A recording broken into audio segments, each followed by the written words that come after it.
নমস্কাৰ আপোনালোক সকলোকে পুনৰবাৰ স্বাগতম নস্মাই মজিদ বন্ধুসকল বলগতে চাওক আজি 9টা গুৰুত্বপূৰ্ণ খবৰ। প্ৰথমটো খবৰ, ৰাজ্যবাসীক পুনৰ মাধমাৰ এপিডিচিএলৰ লোকচানৰ ধন ভৰিব লাগিব গ্ৰাহকে। গ্ৰাহকলৈ এই সন্দৰ্ভত দুখনকৈ বিল দিছে এপিডিচিএলে। মূল বিদ্যুৎ বিলৰ সমান্তৰালকৈ আন এখন পৃথক বিলত অতিৰিক্ত ধন ভৰিব লাগিব গ্ৰাহকে। স্মাৰ্ট মিটাৰৰ লুণ্ঠনৰ মাজতে এপিডিচিএলৰ বিশেষ জাননী। এপিডিচিএলৰ বিভিন্ন লোকচানৰ ধন এতিয়া ভৰিব লাগিব গ্ৰাহকে। পুনৰ জনতাৰ মূৰত মাধমাৰ সোধাবলৈ সাজু হৈছে ৰাজ্যৰ বিদ্যুৎ বিভাগ। মূল বিদ্যুৎ বিলৰ সমান্তৰালকৈ আন এখন বিল দিব এপিডিচিএলে। পৃথক বিলত বিদ্যুতৰ বাবে অতিৰিক্ত ধন ভৰিব লাগিব গ্ৰাহকে। স্মাৰ্ট মিটাৰৰ লুণ্ঠনৰ মাজতে এপিডিচিএলৰ এই বিশেষ জাননী। বিদ্যুৎ বিতৰণত হোৱা 25% লোকচানৰ জোৰা মাৰিবলৈ এই পদক্ষেপ গ্ৰহণ কৰিছে এপিডিচিএলে। মেদ উকলা ট্ৰেন্সফৰ্মাৰ, পুৰণি তাঁৰ, দুৰ্বল আন্তঃগাঁথনিত খৰচৰ ধন লাগে এপিডিচিএলক। আৰু ইতিমধ্যে এপিডিচিএলে পৃথক বিল দিয়াৰ প্ৰক্ৰিয়া আৰম্ভ কৰিছে। গুৱাহাটীৰ একাংশ এপাৰ্টমেণ্টলৈ এনে অতিৰিক্ত ধন বিচাৰি জাৰি কৰিছে জাননী। বিল ফৰ ইলেক্ট্ৰিচিটি ছাপ্লাই শীৰ্ষক বিলক লৈ এতিয়া ৰাজ্যজুৰি প্ৰতিক্ৰিয়া। মাহেকত 15 পৰা 20,000 টকাৰ ধন বিচাৰি জাৰি কৰা হৈছে এই জাননী। আৰু এপিডিচিএলৰ এই আজব কাণ্ডক লৈ এতিয়া সৰব হৈ পৰিছে কৃষক মুক্তি সংগ্ৰাম সমিতিৰ সাধাৰণ সম্পাদক বিদ্যুৎ শইকীয়া। পৰৱৰ্তী খবৰ, বিজেপি আৰু আৰএছএছৰ সদস্য নহ'লে অসমত চাকৰি নাপায়। বিজেপি আৰএছএছৰ লগত সম্পৰ্ক ৰক্ষা কৰিহে কলেজ শিক্ষক হ'ব পাৰিব বুলি মহাবিস্ফোৰণ বিধায়ক অখিল গগৈৰ। বিজেপি আৰু আৰএছএছৰ সদস্য নহ'লে অসমত চাকৰি নাপায়। বিজেপি আৰএছএছৰ লগত সম্পৰ্ক ৰক্ষা কৰিহে কলেজ শিক্ষক হ'ব পাৰিব, এই মন্তব্য বিধায়ক অখিল গগৈৰ। নিযুক্তি গেৰুৱাকৰণ কৰাৰ বুদ্ধি বিজেপি চৰকাৰৰ। বিজেপি নকৰাকৈ কলেজ শিক্ষক হ'বলৈ নিদিয়ে অসমত। চৰকাৰে এনে অগণতান্ত্ৰিক গেৰুৱাকৰণ পৰিহাৰ কৰক। কলেজ শিক্ষক নিযুক্তিৰ নতুন খচৰাক লৈ সৰব বিধায়ক অখিল গগৈ। বিজেপিৰ অনুমোদন নোহোৱাকৈ চাকৰি পাব নোৱাৰাৰ ব্যৱস্থা কৰাৰ অভিযোগ বিধায়ক অখিল গগৈ। কলেজ শিক্ষক নিযুক্তিৰ বাবে অতিৰিক্ত পৰীক্ষাত বহাৰ খচৰা চৰকাৰৰ। আৰু এই বিষয়টোক লৈ ৰাজ্যজুৰি সৰব প্ৰতিক্ৰিয়াৰ মাজতে এই মহাবিস্ফোৰণ বিধায়ক অখিল গগৈৰ। পৰৱৰ্তী খবৰ, অসমৰ পৰ্যটন ক্ষেত্ৰলৈ 200 কোটি টকাৰ অনুমোদন কেন্দ্ৰীয় চৰকাৰৰ। ৰাজ্যিক চিৰিয়াখানা আৰু ৰংঘৰৰ উন্নয়নৰ বাবে 200 কোটি টকাৰ অনুমোদন কেন্দ্ৰীয় চৰকাৰৰ। ৰংঘৰৰ উন্নয়নৰ বাবে 94.76 কোটি টকা আৰু ৰাজ্যিক চিৰিয়াখানাৰ উন্নয়নৰ বাবে 97.12 কোটি টকাৰ অনুমোদন কেন্দ্ৰীয় চৰকাৰৰ। সামাজিক মাধ্যমযোগে এই কথা জনালে ৰাজ্যৰ মুখ্যমন্ত্ৰী হিমন্ত বিশ্ব শৰ্মাই। দৰ্শকসকল আৰু বহুতো গুৰুত্বপূৰ্ণ খবৰ আছে। তাৰ আগতে আপোনাক জনাওঁ যে যদি আপুনি এতিয়ালৈকে এইটো ভিডিঅ'ত লাইক কৰা নাই তেন্তে এতিয়াই ভিডিঅ'টোত লাইক কৰি দিয়ক। আৰু এনেকুৱা ধৰণৰ ভিডিঅ'সমূহ নিতৌ চাবলৈ চেনেলটো ছাবস্ক্ৰাইব কৰি কাষত থকা বেল আইকনটো প্ৰেছ কৰি ৰাখক। পৰৱৰ্তী খবৰ, চম্বলত থকা মছজিদক লৈ দেশৰ উচ্চতম ন্যায়ালয়ৰ বৃহৎ ৰায়দান। মুছলমানৰ পক্ষত ৰায় দিছে দেশৰ উচ্চতম ন্যায়ালয়ে। চম্বলত থকা মছজিদত এতিয়াই চলাব নোৱাৰিব জৰীপ। এলাহাবাদ উচ্চ ন্যায়ালয়ত আবেদনৰ পিছতহে লোৱা হ'ব সিদ্ধান্ত। শুকুৰবাৰে সৰ্বোচ্চ ন্যায়ালয়ৰ এই ৰায়দানৰ পিছতে এতিয়া উৎফুল্লিত হৈ পৰিছে মুছলমান সমাজ। চম্বল মছজিদক লৈ মুছলমান পক্ষৰ সমৰ্থনত বৃহৎ নিৰ্দেশনা উচ্চতম ন্যায়ালয়ৰ। সৰ্বোচ্চ ন্যায়ালয়ে প্ৰদান কৰিছে বৃহৎ নিৰ্দেশনা। চম্বল মছজিদৰ ওপৰত বৰ্তমান ল'ব নোৱাৰিব কোনো ব্যৱস্থা। শ্বাহী ঈদগাহ মছজিদ কমিটিৰ আবেদনত গুৰুত্ব দিলে উচ্চতম ন্যায়ালয়ে। শ্বাহী ঈদগাহ মছজিদ কমিটিক এলাহাবাদ উচ্চ ন্যায়ালয়ৰ কাষ চপাৰ পৰামৰ্শ উচ্চতম ন্যায়ালয়ৰ। ট্ৰায়েল কোৰ্টে চম্বলৰ মছজিদত জৰীপ চলোৱাৰ অনুমতি দিছিল।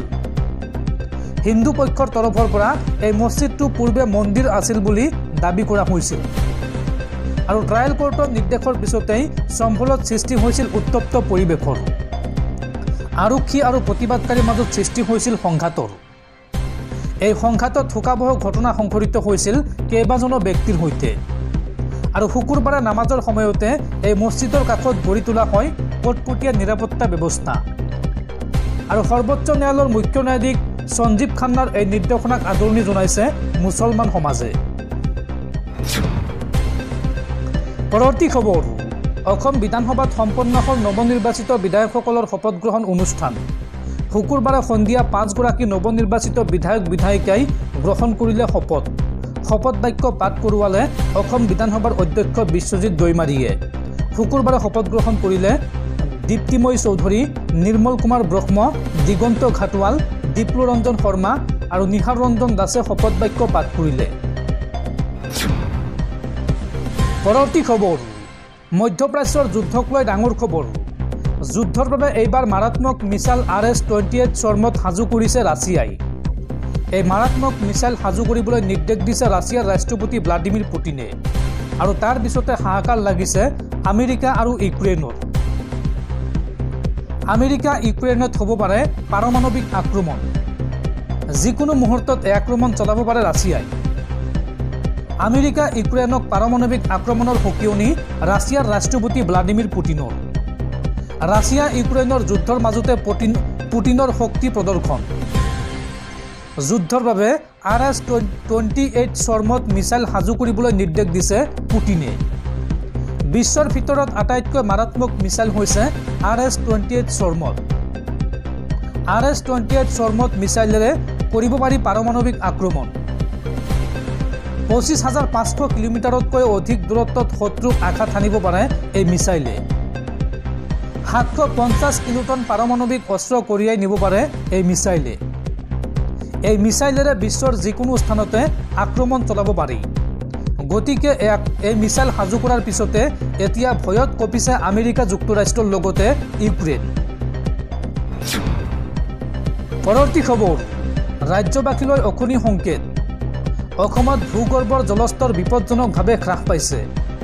10 বছৰত কমিল 800 ঘনমিটাৰ পানী। কেন্দ্ৰীয় ভূগৰ্ভস্থ জল বৰ্ডৰ সমীক্ষাত এই বিস্ফোৰক তথ্য। শুকাইছে বৰলুইতৰ বুকু, যাৰ পৰিপ্ৰেক্ষিতত এতিয়া চিন্তিত অসমৰ ৰাইজ। পৰৱৰ্তী খবৰ, অসমৰ খিলঞ্জীয়া মানুহে এতিয়া বিজেপিক বেয়া পায়। খিলঞ্জীয়াই বিজেপিক এৰিছে বাবেই এতিয়া মুখ্যমন্ত্ৰীক লাগে মিয়াৰ ভোট।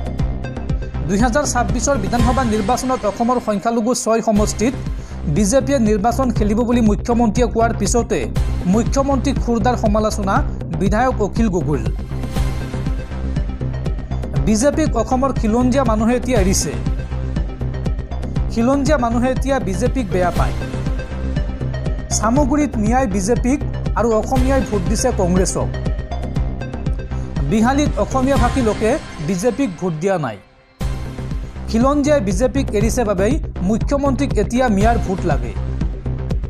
2026 সংখ্যালঘু সমষ্টিত বিজেপিয়ে নিৰ্বাচন খেলাৰ কথা ঘোষণা কৰিছিল মুখ্যমন্ত্ৰীয়ে।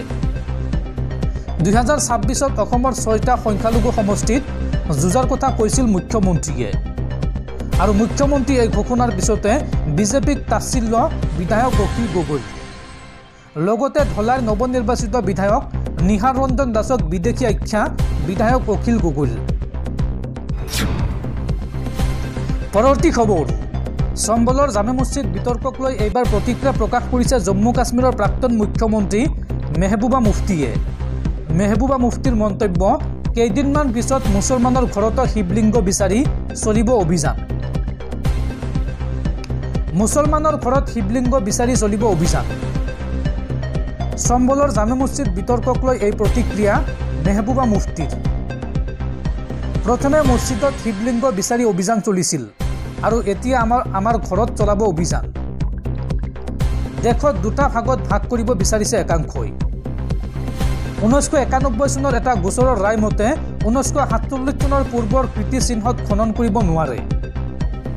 প্ৰাক্তন মুখ্য ন্যায়াধীশে জ্ঞানবাপী মছজিদত খননৰ বাবে জৰীপ চলোৱাৰ অনুমতি দিছিল। আৰু এতিয়া আজমেৰ শ্বৰীফৰ দৰে স্থানত শিৱলিংগ বিচাৰি অভিযান চলিছে। 800 বছৰ পুৰণি আজমেৰ শ্বৰীফত মুছলমানৰ লগতে হিন্দু লোকও যায়। এই মন্তব্য জম্মু কাশ্মীৰৰ প্ৰাক্তন মুখ্যমন্ত্ৰী মেহবুবা মুফতিৰ। পৰৱৰ্তী খবৰ, নিশাৰ ভিতৰতে মহাৰাষ্ট্ৰত কেনেকৈ ভোটাৰৰ হাৰ বৃদ্ধি পালে 12%? এই প্ৰশ্ন প্ৰাক্তন মুখ্য নিৰ্বাচনী আয়ুক্তৰ। বিধানসভা নিৰ্বাচনৰ দিনা সন্ধিয়া 5 বজালৈ মহাৰাষ্ট্ৰত ভোটাৰৰ হাৰ আছিল 55%।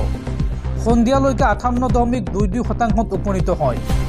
নিশা 11:30 ইভিএম বন্ধ কৰাৰ পিছত সেই হাৰ 65% অতিক্ৰম কৰিলে। পিছদিনা নিৰ্বাচন আয়োগে এই সন্দৰ্ভত চূড়ান্ত পৰিসংখ্যা দাখিল কৰে। আশ্চৰ্যজনকভাৱে ভোটাৰৰ ভোটদানৰ হাৰ আছিল প্ৰায় 67%, যিটো যোৱা 3টা দশকৰ ভিতৰত সৰ্বাধিক। 55ৰ পৰা 67%। আনকি প্ৰাক্তন মুখ্য নিৰ্বাচনী আয়ুক্ত SY কুৰুচিয়েও নিশাটোৰ ভিতৰতে ভোটদানৰ হাৰ ইমান অৰ্থাৎ 12% বৃদ্ধি পোৱাত আচৰিত হৈছে। তেওঁ নিজৰ চিন্তা লুকুৱাই ৰখা নাই। তেওঁ কয় যে এনে ঘটনা আগতে কেতিয়াও হোৱা নাই। কেৱল তেওঁই নহয়, আনকি বিত্তমন্ত্ৰী নিৰ্মলা সীতাৰমণৰ স্বামী অৰ্থনীতিবিদ পৰকলা প্ৰভাকৰেও এই সন্দৰ্ভত প্ৰশ্ন উত্থাপন কৰিছে। সেইটোৱে নিৰ্বাচনত জালিয়াতিৰ অভিযোগক ইন্ধন যোগাইছে। উল্লেখযোগ্য যে যোৱা 20 নৱেম্বৰত মহাৰাষ্ট্ৰত অনুষ্ঠিত হৈছিল বিধানসভা নিৰ্বাচন। 288টা সমষ্টিত মাত্ৰ এটা পৰ্যায়ত ভোটগ্ৰহণ অনুষ্ঠিত হৈছিল আৰু 23 নৱেম্বৰত প্ৰকাশ পাইছে ভোটদানৰ ফলাফল। পুনৰ ৰাজ্যখনত বিজেপিৰ মিত্ৰজোঁটৰ চৰকাৰ আহিছে, কিন্তু তথাপিও ভোটাৰৰ হাৰ অস্বাভাৱিক বৃদ্ধিৰ বিতৰ্ক কমি যোৱা নাই। সাধাৰণতে ৰাতিপুৱা 7 বজাৰ পৰা বিয়লি 5 বজালৈ ভোটগ্ৰহণ কৰা হয়। সন্ধিয়া 5 বজাৰ ভিতৰত শাৰী পাতি থকা সকলৰ বাবে নিৰ্ধাৰিত সময়ৰ পিছতো বুথ খোলা থাকে, কিন্তু সেই অতিৰিক্ত সময়ছোৱাত কেতিয়াও ভোটদানৰ হাৰ 12% বৃদ্ধি হোৱা নাছিল। এই অস্বাভাৱিক বিষয়টোক লৈ কুৰুচিয়ে প্ৰশ্ন উত্থাপন কৰিছে। 2010ৰ পৰা 12 চনলৈকে তেওঁ নিৰ্বাচন আয়োগৰ শীৰ্ষ পদত আছিল। এই সন্দৰ্ভত এটা সংবাদ মাধ্যমক দিয়া এক সাক্ষাৎকাৰত কুৰুচিয়ে স্পষ্টভাৱে কয় যে ভোটদানৰ হাৰ তৎক্ষণাত ৰেকৰ্ড কৰা হয়। ভোটাৰে দিয়া ভোট দিয়াৰ লগে লগে প্ৰিজাইডিং অফিচাৰে ফৰ্ম 17 চিট লিখে। ভোটদানৰ শেষত মুঠ ভোটৰ সংখ্যা লিখা হয়। এই প্ৰপত্ৰ পূৰণ কৰাৰ পিছত প্ৰাৰ্থীৰ এজেণ্টৰ স্বাক্ষৰ হয়। ইয়াৰ পিছত প্ৰিজাইডিং বিষয়াজন উভতি যায়। এই শংকা আঁতৰাবলৈ নিৰ্বাচন আয়োগৰ জবাবদিহিতাৰ দাবী জনাইছে প্ৰাক্তন মুখ্য নিৰ্বাচনী আয়ুক্তগৰাকীয়ে। তেওঁ কয় যে সমগ্ৰ দেশতে সন্দেহৰ বাতাবৰণ সৃষ্টি হৈছে। গোটেই ব্যৱস্থাটোৰ ওপৰত মানুহৰ আস্থা হেৰাই যাব। ইপিনে পৰকলা প্ৰভাকৰে লগতে দাবী কৰে যে ভোটাৰৰ হাৰ 12% বৃদ্ধিৰ অৰ্থ হ'ল প্ৰায় 76 লাখ ভোট অধিক। এমাহ পূৰ্বে হাৰিয়ানাৰ বিধানসভা নিৰ্বাচনতো একেধৰণৰ ঘটনা দেখা গৈছিল। ভোটদানৰ হাৰৰ প্ৰাৰম্ভিক আৰু চূড়ান্ত তথ্যত 5ৰ পৰা 6% পাৰ্থক্য বিগত লোকসভা নিৰ্বাচনতো উত্থাপন কৰা হৈছিল। আৰু মহাৰাষ্ট্ৰৰ বিৰোধী দলসমূহে এই নিৰ্বাচনত প্ৰকৃত জনমত প্ৰতিফলিত হোৱা নাই বুলি অভিযোগ উত্থাপন কৰিছে আৰু এই সন্দৰ্ভত আদালততো গোচৰ ৰুজু হৈছে। ইভিএম বাতিল কৰি পুনৰ বেলট পেপাৰলৈ যোৱাৰ দাবী উত্থাপন হৈছে আৰু ইয়াক কেন্দ্ৰ কৰি উত্তপ্ত হৈছে মাৰাঠা ভূমিৰ ৰাজনীতি। প্ৰাক্তন মুখ্য নিৰ্বাচনী আয়ুক্তৰ মন্তব্যত সংযোজন হৈছে এক নতুন মাত্ৰা।